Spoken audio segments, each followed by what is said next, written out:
নমস্কার বন্ধুরা, ডব্লিউবিপি তরফ থেকে তোমাদের জন্য দারুণ একটা আপডেট উঠে আসছে। তো ইন্টারনাল সোর্স থেকে যেটা খবর পাওয়া যাচ্ছে যে তোমাদের ডব্লিউবিপির কনস্টেবলের যে নিয়োগটা সেটা কিন্তু তোমাদের খুব শীঘ্রই হবে। এই মাসের জানুয়ারি 4th উইক কিংবা ফেব্রুয়ারির 1st উইকের মধ্যে তোমাদের যে নোটিফিকেশনটি সেটা বেরিয়ে যাবে। এছাড়াও বেশ কিছু আপডেট আছে, সেই আপডেটগুলো নিয়ে এই ভিডিওতে পুরো আলোচনা করব। সবার প্রথম দেখো, এটি হচ্ছে তোমাদের আনন্দবাজার পত্রিকার নিউজ পোর্টাল। তোমরা সবাই জানো আনন্দবাজার পত্রিকা কিন্তু আমাদের রাজ্যের সবথেকে বড় পত্রিকা বলের মধ্যে একটি। তো দেখো এখানে বলছে কনস্টেবল পদে নিয়োগ দ্রুত করতে চাইছেন রাজ্য পুলিশ কর্তারা। এরপর বলছে এর জন্য প্রাথমিক এবং মূল লিখিত পরীক্ষার বদলে একটি লিখিত পরীক্ষা করতে গত মাসে প্রস্তাব পাঠানো হয়েছে নবান্নে।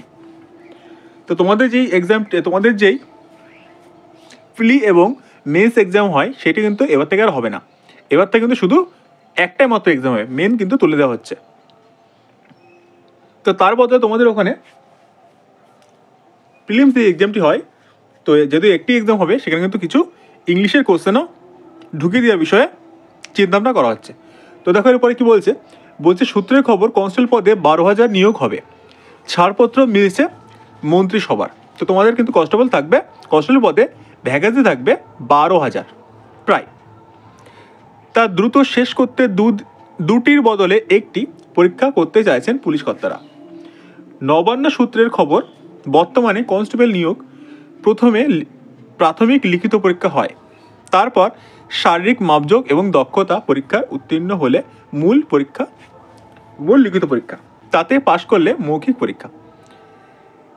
এক সরকারি কর্তা জানান পুরো প্রশিক্ষণ পর্ব শেষ করতে 6 মাসের বেশি সময় লাগছে। এই সময় কমাতে একটি লিখিত পরীক্ষা করার প্রস্তাব। নিয়োগ পরীক্ষার শেষে কনফার্ম তালিকার সঙ্গে একটি রিজার্ভ তালিকা রাখার কথাও বলা হয়েছে। অর্থাৎ তোমাদের কিন্তু ওয়েটিং লিস্ট এবার থেকে থাকবে।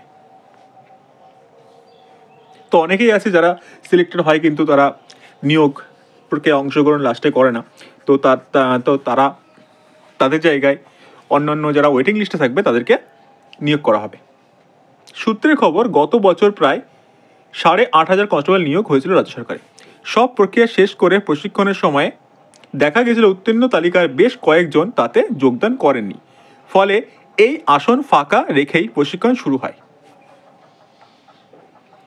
তো তোমরা বুঝতে পারছো যে এবার থেকে কিন্তু তোমাদের ওয়েটিং লিস্ট থাকবে এবং এটা কিন্তু একটা ভালো কথা।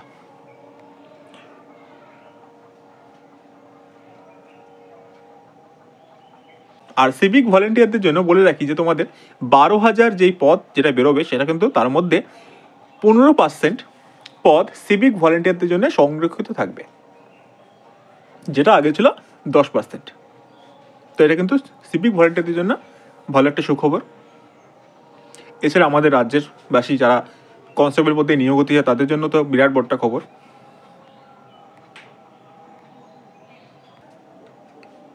তো এই ছিল তোমাদের ডব্লিউপির আপডেট। তো অবশ্যই আগেও নিজেকে আপডেটেড রাখতে চ্যানেলটিকে সাবস্ক্রাইব করে রাখো ও ভিডিওটিকে একটা লাইক করে দাও। ধন্যবাদ।